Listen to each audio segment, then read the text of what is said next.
It all began in high school, the place where most stories either fade away with time or leave behind memories that refuse to be erased. For Ian, high school had always been a routine, a cycle of books, quiet corners, and dreams bigger than his words could ever express. He wasn't the boy who grabbed attention, nor the one who stood at the center of every crowd. Instead, he blended into the background, observing, listening, living in the safety of silence. Love stories? He never believed in them. To him, they belonged in the novels he sometimes flipped through, or in the movies his classmates gushed about.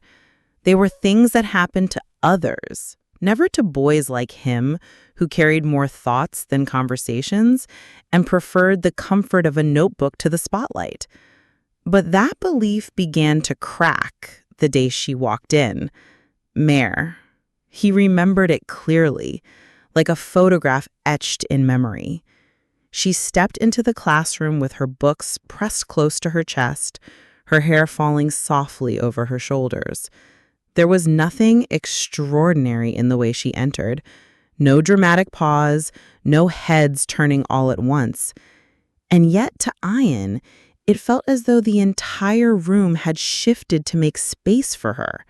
Her laughter, light and unassuming, carried across the room like soft music. It was in that sound that something inside him stirred, something new, something he had no name for. At first, he tried to dismiss it. After all, what could a quiet boy like him possibly have in common with someone like her? She seemed to belong everywhere. Her ease with people, her natural charm, the way she could strike a conversation with anyone. And he belonged in the margins, scribbling thoughts no one ever read, carrying dreams no one knew of. But as much as he told himself it was nothing, his eyes betrayed him. They searched for her unconsciously when she walked past his desk, when she raised her hand to answer a question, when she leaned over to whisper something to a friend. He began noticing details he didn't want to notice. The way she always carried a blue pen, though her bag was full of colors. The way her laughter softened when she was nervous. The way her brows furrowed when she was lost in thought. These little things collected in his mind like pressed flowers between the pages of a diary. And in those moments, he realized it wasn't just attraction. It was something purer, deeper, overwhelming in a way that scared him. Ian wasn't naive. He knew high school crushes often burn bright only to fade just as quickly. He had seen it happen around him, friends falling in and out of love within weeks. But what he felt for Mare didn't carry the same frivolity. It wasn't about wanting to impress her or bask in her attention. It was about the quiet peace her presence brought him, the unexplainable pull he felt whenever she was near. For days, he said nothing. Words had never been his strength, and this feeling only made them harder to find. But his silence was loud within him. He carried it in the way his heart skipped when their eyes accidentally met, in the way his hands grew restless when she brushed past him, in the way his notebook slowly filled with lines that hinted at someone unnamed, yet unmistakably her. Mare, on the other hand, seemed oblivious, or perhaps she was simply kind enough not to notice the quiet glances he sent her way. She remained herself, friendly, radiant, and unaware of the boy in the back row who was quietly being undone by her presence. And perhaps that was what made it so beautiful, the purity of it all, untouched by expectation, untainted by words. Looking back, Ian would one day realize that this was the moment everything changed. The first spark, subtle yet undeniable. It was the beginning of something he could not yet name, something that would shape the rhythm of his days and nights. At that time, he did not know where it would lead. He only knew that life had quietly shifted the day Mare walked into his world, carrying laughter like music and books pressed close to her chest.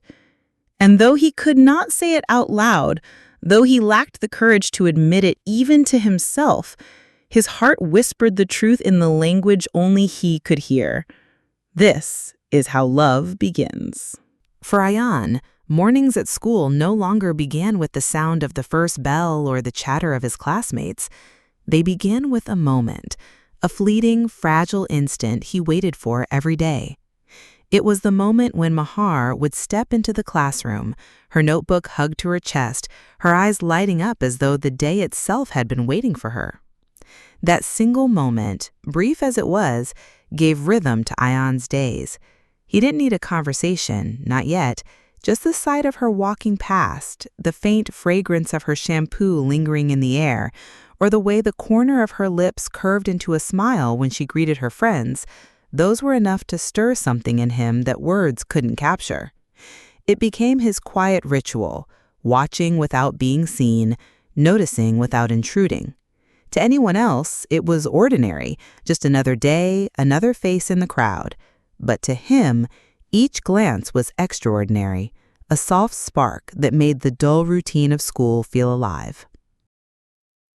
Their eyes would meet sometimes, unexpectedly, perhaps while the teacher was writing on the board or when the room fell silent during a test. And in those moments, Ayan's world would stutter. Time seemed to slow and the noise of the classroom dimmed until it was just the two of them, his heart beating louder than the chalk scraping against the board, her gaze carrying a warmth that seemed to see straight through him. He never held her stare too long, afraid she would notice the storm in his chest. Instead, he would glance away quickly, pretending to adjust his books or scribble in his notebook.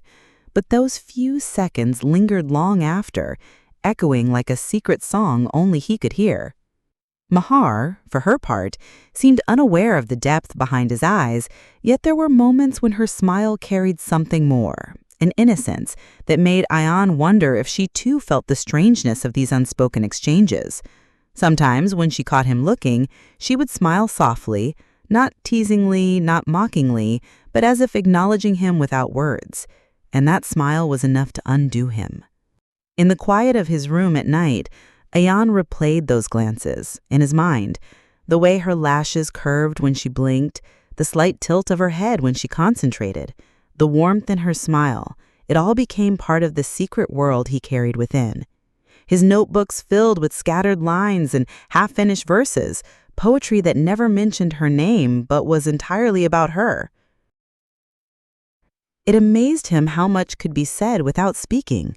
While his classmates filled hallways with laughter, jokes, and confessions of fleeting crushes, Ayan found himself caught in something deeper, something that didn't need words to exist. He realized that silence, too, had its language.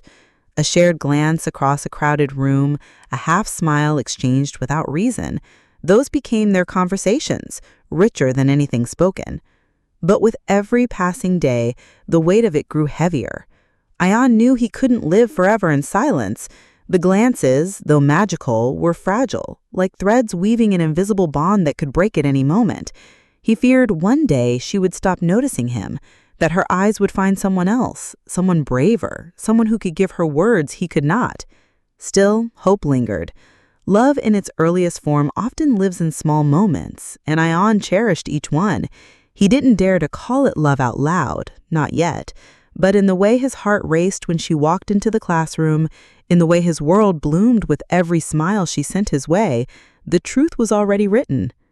Unspoken as it was, their silent connection carried the weight of 1,000 conversations. It wasn't about confessions or declarations. It was about the pauses between glances, the breathless seconds when the world faded and it was just them. Two teenagers learning the language of love without speaking a single word. And though Ayan said nothing, though Mahar's laughter filled spaces he couldn't reach, something invisible was weaving its way into their hearts, something gentle, powerful, undeniable. Love was already there, waiting patiently between the lines of silence, blooming quietly with every unspoken glance. Sometimes fate doesn't wait for courage. It simply creates the moment you need. For Ayan, that moment arrived in the most ordinary way, a group project. The teacher had barely finished announcing the pairings when Ayan felt his heart stumble. His name had been called alongside hers, Meher. For a second, he thought he might have misheard, but no. The universe had decided to seat them side by side, surrounded by open books and half-scribbled notes. At first, silence hung between them. Ayan stared at his notebook, pretending to read, his pen tapping restlessly against the page. Meher flipped through the assignment sheet, her brows furrowed in concentration. The awkwardness was thick, but underneath it pulsed something else, a quiet anticipation, the kind that makes you aware of every breath. Finally, Meher broke the silence. "So, you're good at math, right?" Her voice was casual, but to Ayan, it was like hearing a melody he'd been waiting for. He glanced up, his lips curving into a nervous smile. "And you're good at distracting me?" For a moment, he panicked, wondering if he'd said something foolish. But then her laughter spilled into the air, light, effortless, unguarded. It was the kind of laughter that warmed the edges of the moment, making everything feel less fragile. From there, words began to flow. Slowly at first, like a hesitant stream, then with more ease as they discovered the rhythm of each other's company. They talked about the project, yes, but conversations wandered about teachers, about how much Menher disliked cafeteria food, about the doodles Ayan filled his notebooks with when classes grew boring. Every exchange felt like a small discovery. Ayan learned that Meher loved old songs her mother played on the radio, that she hated rainy days because they made her sleepy, that she secretly dreamed of traveling to Paris someday. Meher learned that Ayan could solve equations in minutes, but struggled to introduce himself in front of a class, that he loved sketching skylines, and that he always carried an extra pen because he feared losing his thoughts if he didn't write them quickly. The more they talked, the more the silence between them transformed into comfort. There were still pauses, but they no longer felt heavy. They were simply spaces where shy smiles slipped through, where eyes lingered a little too long, where unspoken feelings quietly stretched their roots. After school, Ayan found himself replaying the conversation again and again. The way her laughter had softened when he teased her, the sparkle in her eyes when she admitted her love for chocolate milkshakes. He wrote about it that night, filling his journal with sentences that tried to capture the warmth of sitting beside her, the miracle of being seen by her. From Meher, too, something shifted. She hadn't thought much of Ayan before. He was quiet, always at the back, his presence more like a shadow than a spotlight. But in those few hours, she discovered a version of him that was different, witty in unexpected ways, thoughtful, with a smile that was shy but genuine. And for reasons she couldn't explain, she found herself looking forward to seeing him again. Their friendship began in those little exchanges, in stolen conversations during class breaks, in shared jokes whispered when the teacher wasn't looking, and glances that carried more meaning than either dared to admit. They didn't label it, didn't rush to name the growing closeness, but it was there, steady, undeniable, blooming like spring after a long winter. Of course, beneath the laughter and the ease, both carried something unspoken. Ayan's heart beat a little faster when she brushed past him, when her shoulder grazed his by accident. Meher felt a strange flutter when she caught him watching her, quickly looking away, his cheeks tinged with the faintest blush. They were still teenagers, still uncertain of what love really meant. But somewhere in the hidden corners of their hearts, they both knew this wasn't just ordinary friendship. It was something more delicate, more fragile, and far more powerful than either of them had ever expected.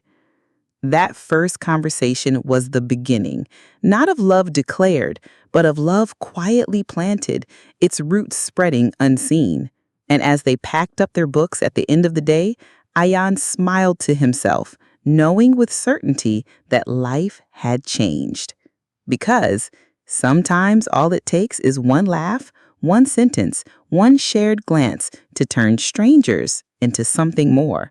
And for Ayan and Mer, it all began with, "So you're good at math, right?" There comes a point in every story where two lives stop running parallel and begin to weave together. For Ayan and Meher, that point arrived quietly, without fanfare, without anyone noticing. One day they were just classmates working on a project, and the next, it seemed as though the world had reoriented itself so that everything revolved around the two of them. Lunch breaks were no longer about food or idle chatter with friends. They became their time. Ayan would wait for Meher near the canteen, pretending he had just arrived, though he had been standing there minutes before, restless until she showed up. Meher, too, had begun scanning the crowd for him, her face lighting up the moment she spotted his familiar figure. They would sit together, sharing fries, trading stories, and laughing until their friends rolled their eyes at how inseparable they had become. The library, once Ayan's personal sanctuary, had now become their shared world. Meher didn't love reading as much as he did, but she loved watching the way his eyes lit up when he talked about a book he adored. Sometimes she would pick a random one from the shelf just to sit beside him, pretending to read while secretly stealing glances at the way his hair fell over his forehead. He, on the other hand, found himself distracted by her presence even in silence. The sound of her pen scratching against paper, the way she absent-mindedly hummed under her breath, it all felt like background music to his thoughts. But it wasn't just during school hours that they found each other. The nights became theirs too. Messages that started with, "Did you finish the homework?" turned into long, meandering conversations about life, dreams, and secrets they hadn't told anyone else. Meher confessed how she sometimes imagined herself on a stage, singing in front of thousands, though she had never sung outside her room. Ayan told her about his dream of sketching cities he hadn't yet seen, capturing their skylines in his notebook. "You listen as if everything I say matters," she texted him once. "It does," he replied without hesitation. And he meant it. To Ayan, every word Meher spoke felt like poetry. The silly dreams, the random complaints about her younger brother, the excitement over a new ice cream flavor. Everything was music. Everything was worth remembering. In his notebooks, once filled with abstract sketches of buildings and nameless faces, her image began to appear. At first, it was unintentional, a curve of her smile here, the shape of her eyes there. But soon, entire pages were devoted to her laughter captured in pencil strokes, her thoughtful expressions shaded carefully in graphite. Each sketch was a secret confession he wasn't ready to say aloud. Meher, too, carried her quiet confessions. She found herself writing his name in the margins of her notebook during class, tracing the letters absent-mindedly when her mind wandered. Sometimes she'd realize what she had done, blush, and quickly cover it with doodles of flowers or stars. But the truth remained. Ayan was beginning to take root in her world in ways she couldn't ignore. What they shared wasn't loud or dramatic. There were no declarations shouted across hallways, no exaggerated displays of affection. It was something gentler, more delicate, the kind of bond that grew in whispers and glances, in the comfort of silence, in the trust that their secrets were safe with each other. Still, it was undeniable. Anyone who watched them could see it. The way they gravitated towards one another, the way their laughter intertwined, the way their absence from each other's side seemed incomplete. Friends teased them, calling them a package deal. And though Meher blushed at the remarks, Ayan couldn't help but smile quietly, because deep down, it felt true. It wasn't just teenage infatuation anymore. Infatuations flicker and fade, but what they had was slowly deepening into something more enduring. It was in the way Meher reached out to him first when she had a bad day, in the way Ayan saved her favorite chocolate without being asked, in the way they remembered small details about each other that no one else cared to notice. They might not have named it yet, but their hearts already knew. This was the beautiful beginning of first love, the kind that doesn't ask for permission, the kind that grows quietly, tenderly, until it becomes the center of your universe. And as Ayan lay in bed one night, sketchbook open to yet another drawing of her smile, he realized that Meher was no longer just a part of his days. She was his days. The annual school fair was one of those events everyone looked forward to. Bright stalls, laughter echoing in the night air, fairy lights draped across the courtyard like fallen stars. Music floated softly in the background, blending with the hum of voices and the occasional bursts of applause from games and performances. To most students, it was a night of fun and festivity, but to Ayan, it was the night he had decided to do something he had never dared before: speak his heart. He had rehearsed the words in his head 100 times. Each time they came out differently, sometimes as poetry, sometimes as fragments of nervous sentences. But tonight, under the glow of the lights and the weight of anticipation, he knew there was no perfect version, only the truth waiting to be said. Meher looked radiant that evening. She wore a simple dress, nothing extravagant, yet to Ayan she seemed to outshine even the glittering lights around them. Her laughter rang through the air as she tried her luck at a ring toss game, her hair brushing softly against her shoulders. Watching her, Ayan felt his resolve harden. This was the moment. He couldn't let it slip away. As the evening stretched on, he found the courage to ask, "Want to take a walk?" Meher nodded, her smile warm and unsuspecting. They drifted away from the noise and into the quieter corner of the school grounds, where the fairy lights hung lower, casting a golden glow on everything around them. For a while, they simply walked in silence, the kind that wasn't uncomfortable, but heavy with unspoken words. Ayan's heart pounded so loudly he was certain she could hear it. His hands trembled, hidden in his pockets, but his soul urged him forward. Finally, he stopped, turning to face her. His voice shook, but he let his heart speak louder than his fear. "Meher, you're the best part of my everyday. I don't know what the future holds, but right now I know one thing. I like you. A lot." The words hung in the air, fragile and trembling, like a paper boat on water. For a heartbeat, Ayan feared silence would be her answer. He wondered if he had ruined everything, if the bond they shared would shatter under the weight of his confession. But then, Meher's eyes softened. She blinked, and when her gaze met his, they shone with unshed tears. A blush painted her cheeks as she whispered, her voice steady but tender, "I was waiting for you to say that, Ayan, because I feel the same." The relief that washed over him was indescribable. His chest felt lighter, as though he had been carrying a secret for too long and had finally set it free. For the first time, his feelings were not just his own. They belonged to both of them. Meher stepped closer, her smile trembling with emotion.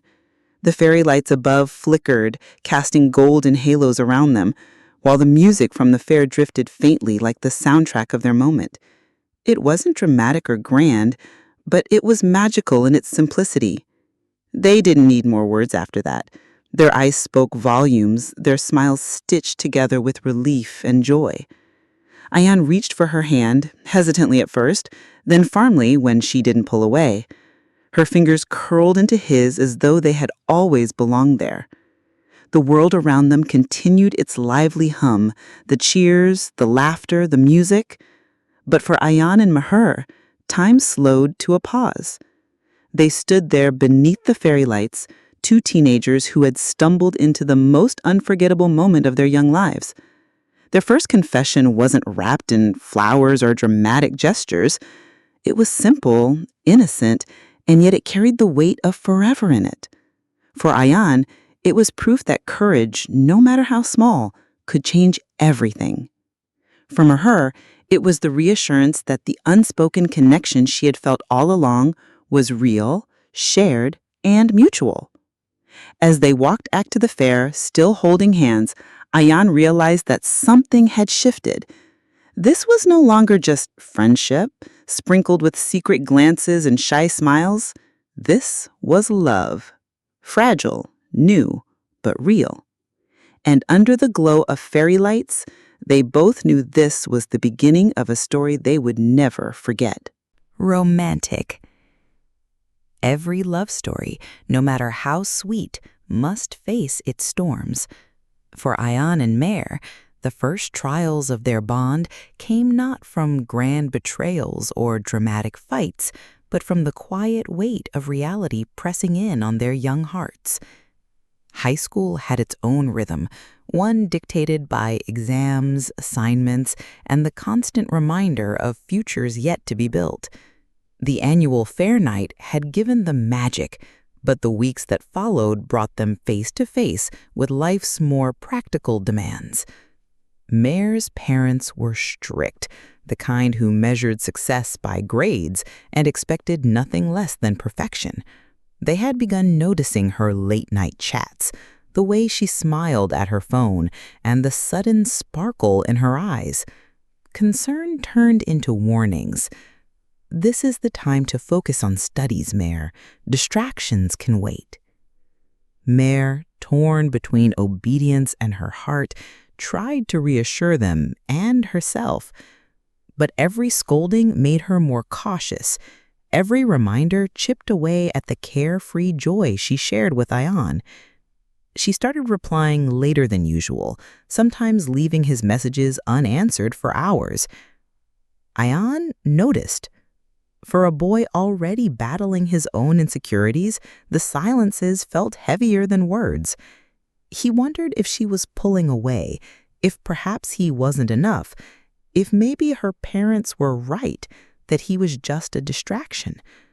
Though he never blamed her, doubt gnawed at him in the quiet hours of the night. Their love, once effortless, began to feel tested. Conversations that used to flow now sometimes stumbled. There were misunderstandings, small ones, born out of missed messages or misread tones.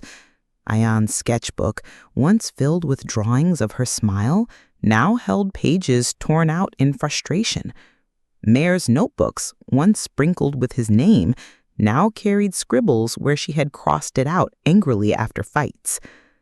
There were tears, too. Ayan, after a particularly long silence, had whispered into the phone one night, "Do you think this is too much for us?"